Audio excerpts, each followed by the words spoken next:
Hold up, not so fast.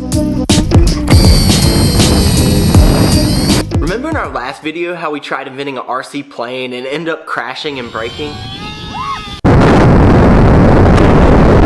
Well, this time we took the kit that FliteTest gave us to a homeschool conference and had all the kids there help us invent the plane.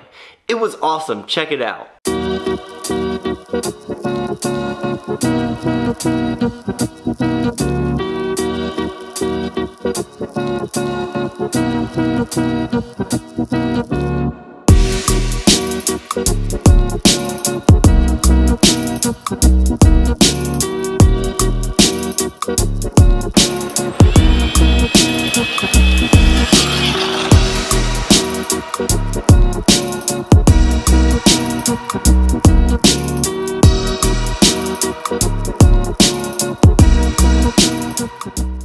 So we're walking up to FliteTest and we're gonna go inside and hang out with these guys.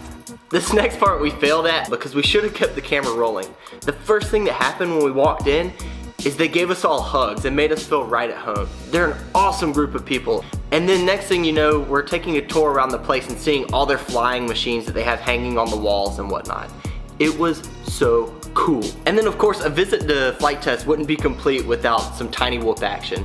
So they hooked us up with some of their first person goggles and then we got to fly around the shop, or try to fly around the shop. It didn't go so well, but with a little bit of practice we got a little bit better. Yeah, alright. Now I don't know where they Like, hit it. I love the FPV smile. Does everybody do it, or is it just me? No, everyone has a lean and a smile. There you go. Oh, too much. Just a matter. There, you're getting it. How do you turn? All right, so left stick. Oh, left. Other left. Okay. So here's my. Other left? Really? Yeah. Oh, there you go. Yeah, throttle management looking good.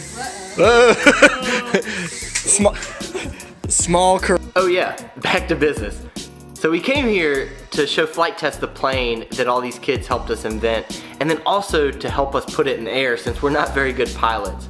And first thing was Josh wanted to look everything over and make sure things look good. And he gave you all a big thumbs up, so awesome job. He also found out that whenever you give the plane full throttle, Captain Herbert raises one arm and says hello. Hey!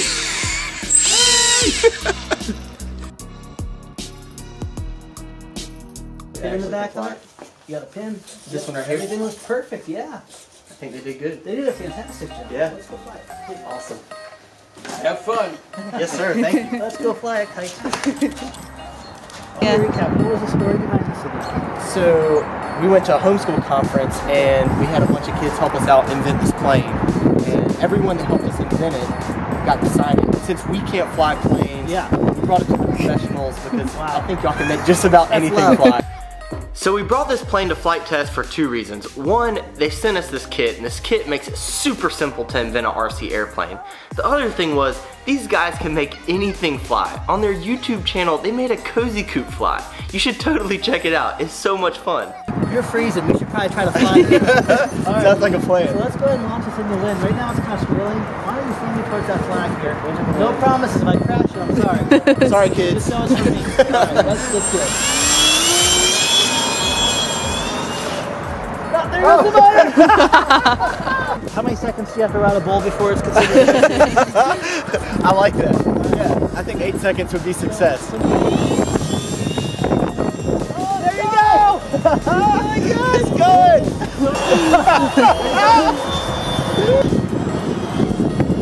Captain Herbert's definitely holding on. Oh, Captain Herbert did awesome! That's awesome. Oh man, I love this! High five, kids. So as for picking a day to visit, we picked the windiest day. The day before, there actually was a tornado.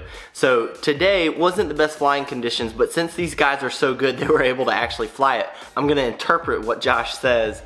So he said with a remote control airplane, when you're launching it, you wanna throw it and try and fly into the wind. But even big planes, when they're landing and taking off, they try to land and take off into the wind. You just have more control that way. Another thing he said was small corrections. When you're flying the plane around, you're not wanting to move the joystick all the way one way and all the way the other. You're just wanting to tap it in one direction and then move back to center. Tap it and move back to center. And you're only moving about the width of your thumb. But here, because it was so windy, he had to break the rules a little bit. And that's just because the wind was so crazy. The last thing he said was so cool. It actually came from a guy in their shop that we had just talked to. His name's Bob. Bob is super cool and he had a lot of awesome advice. And he said something so poetic. He said, you got to remember, a plane knows how to fly better than you do. So if you just take your hands off the controls, more times than not, if the plane's built right, it's just going to fly. So you said that you moved the battery back a little bit when you added the GoPro. Yeah, because it doesn't matter how good and how perfect you build an airplane here, it needs to have the proper center of gravity. We oftentimes call it CG, center of gravity. It has to pivot. If you don't have the right balance, the lift won't act on the wing basically. Okay. It's not gonna fly properly. So in this case, the balance is roughly 1/3 of the way back. On most airplanes, will always tell you where to balance it, and you simply just hold your fingers up, balance it, and you just put it up. Okay. So you can move things around on your plane to make it balance. You can design it to have perfect balance, where everything's in the center. You just basically want to make sure that before you fly it, it balances out. Okay, and then would you prefer it to be heavier on one end versus the other if it's not perfect? It's always better to have it be a little bit nose heavy than a little bit tail heavy. Okay. Yeah, if it's a little bit too tail heavy, what's going to happen? It's just going to pitch all over and kind of wiggle. You ever see a plane when you throw it and it kind of goes end over end like a leaf? Yeah. That's a tail heavy airplane. Okay, so that's bad. Don't do that. And you know what? You guys are the same way. You want to encourage people to design stuff. You can make almost anything fly if it's balanced properly. So if it doesn't fly good, before thinking your design is wrong, try moving the center of gravity. Interesting. That's really cool. Yeah. You ready to try it again? Yeah, absolutely. All, right, cool. All you have to do for now is force the whole press. Yes, we're good. After you guys. Thank you, sir. Thank you. Thank you. All right, so we had good luck one time. Let's see if we can do it twice. This is stuff that I was hoping was going to happen. You see why it's flying more stable? Is it the balance? It's actually because it has a higher wing load. Really? Yeah, what's happening is because it's a little bit heavier, it's penetrating through the air a little bit better. You're kidding. Nope. I don't know if you could tell, but I was super surprised by this. I would think, you want your plane to be as lightweight as possible, but that's not always the case. So if there's wind, you want your plane to be a little bit heavier. That means the wind can't blow it away as easy. And also it's a little bit more nose heavy.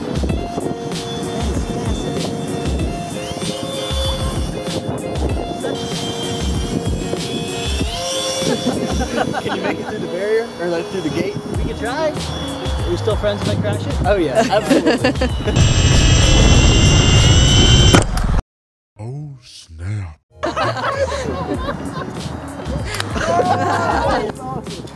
I think we lost the session. It's still rolling? Check. Check. Awesome. There's a number for you. Nice. Let's see the We have damage. half a prop. I mean, that's Damage isn't other so than bad. other than prop, we're good. Controls still work. All right, Dang, so y'all did a good again. job. Yeah. And now you get to see what it looks like when you hit the pole.